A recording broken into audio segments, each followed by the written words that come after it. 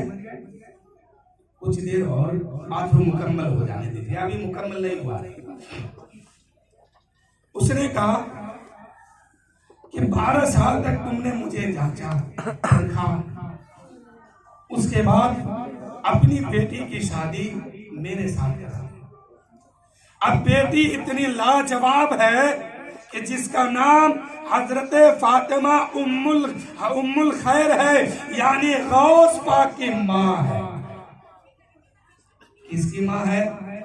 سیدنا شیخ عبد القادر پیران پیر 11ویں والے سرکار حضور غوث العظم دستگیر کی ماں ہے.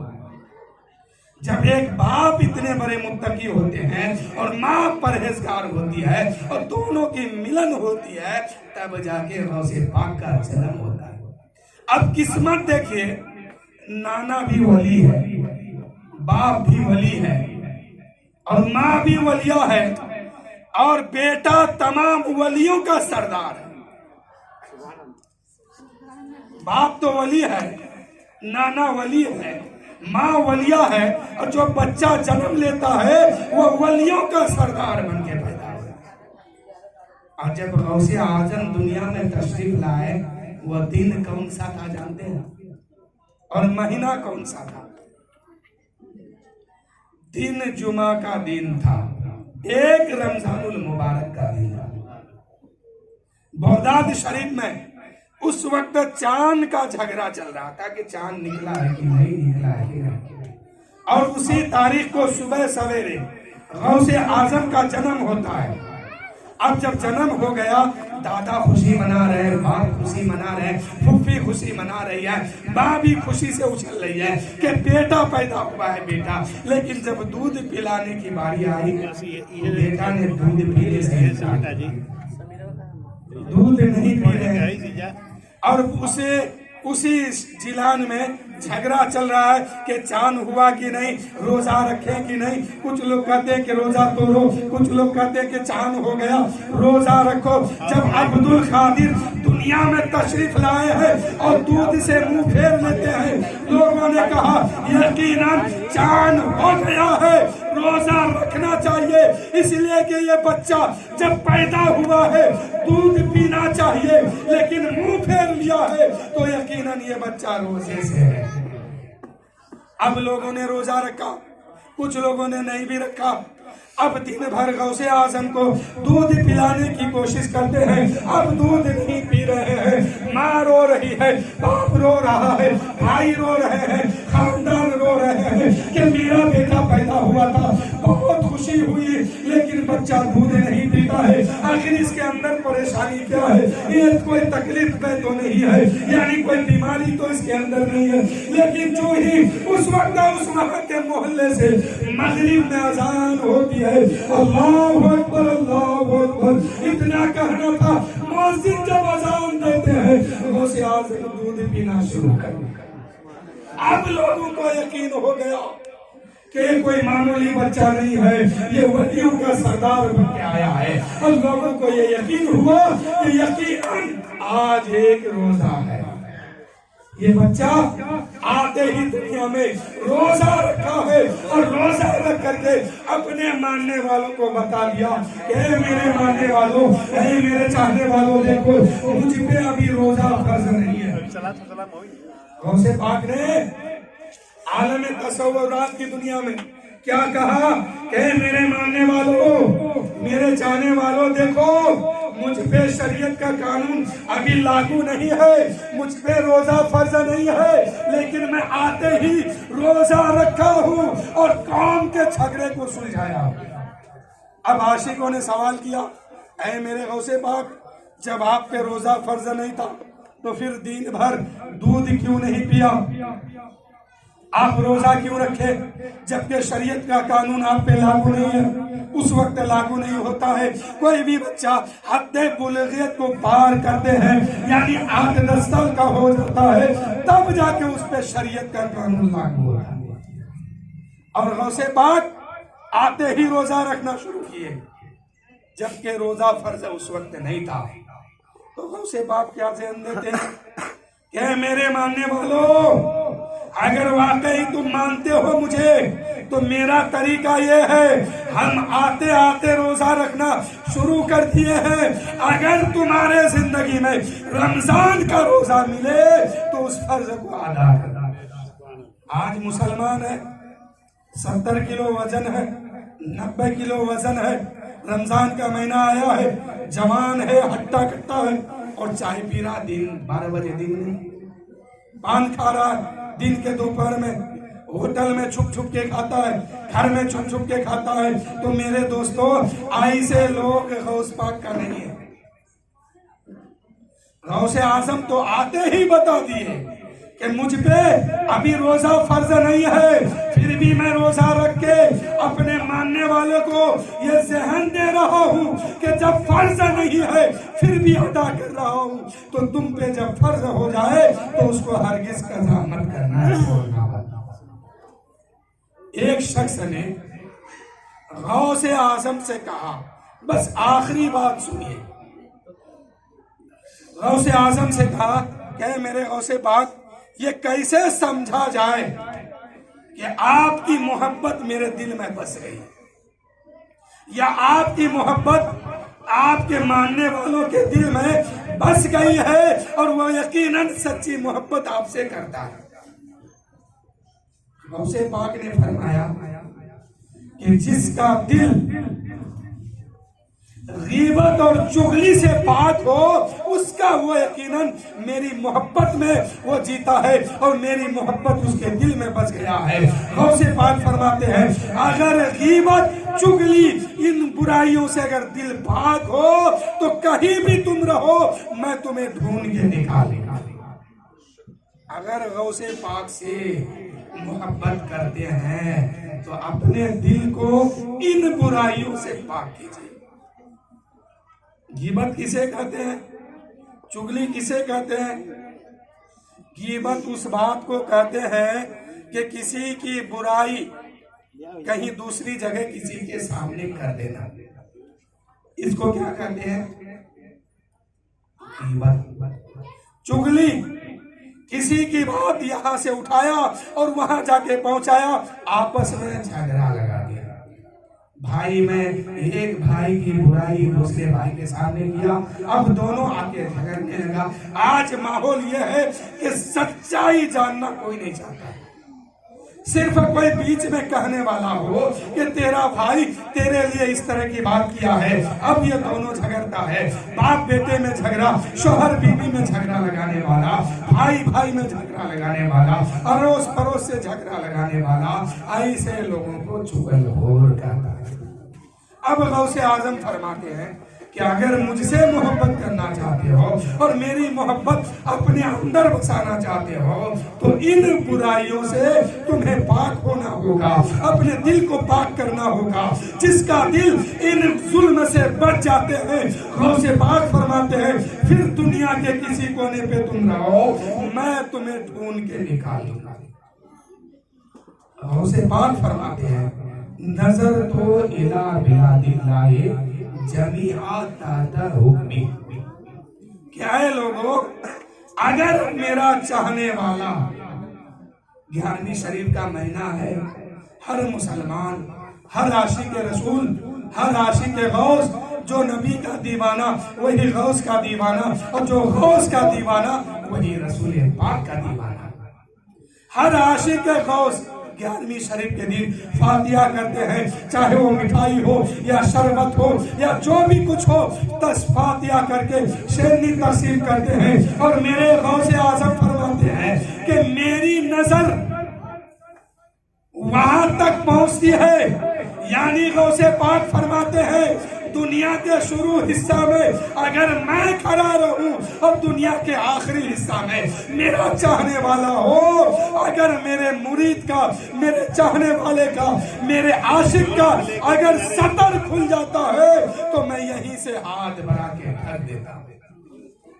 یہ نظر میرے پیر کی نظر ہے، غوث پاک کی نظر ہے۔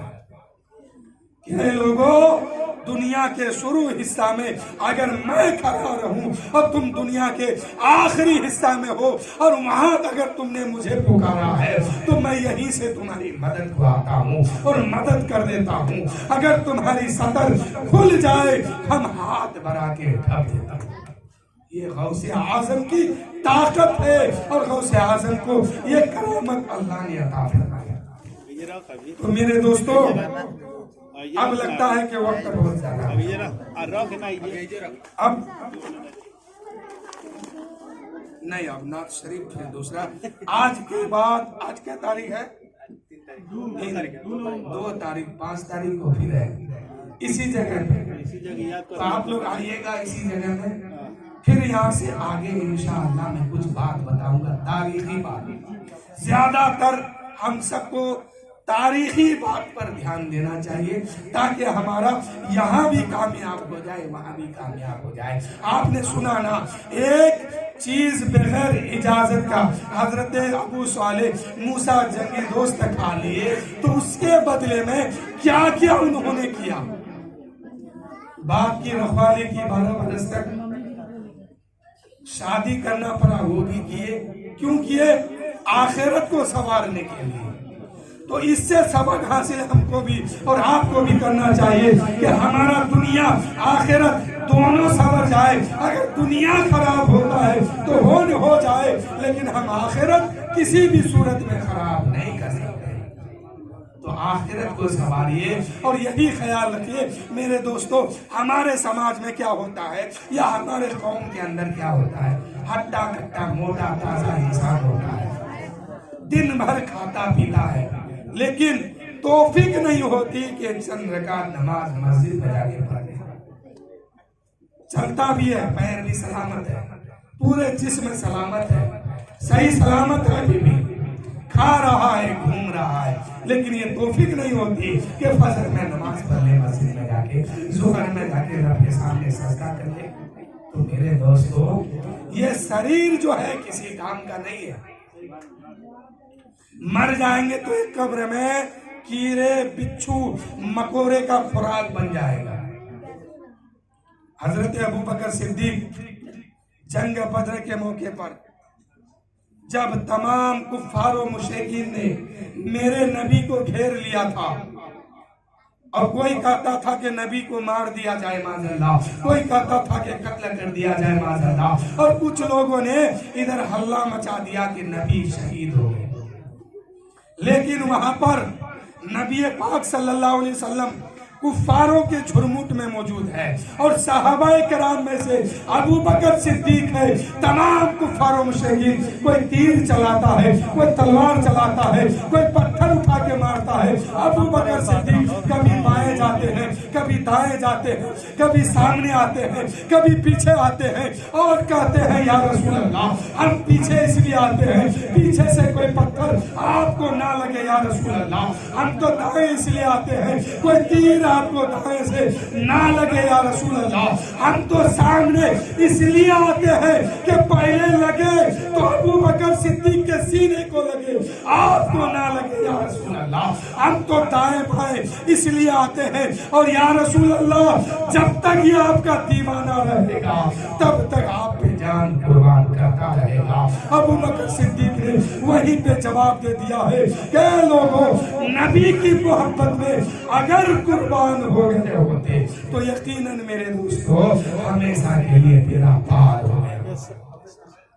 ابو بکر صدیق نے ہمیں کیا سبق دیا؟ وہ دائیں کیوں جاتے تھے، بائیں کیوں جاتے تھے، آگے کیوں آتے تھے، پیچھے کیوں جاتے تھے؟ پتہ یہ چلا کہ یہ جان بڑی چیز نہیں ہے، ایمان بڑی چیز ہے.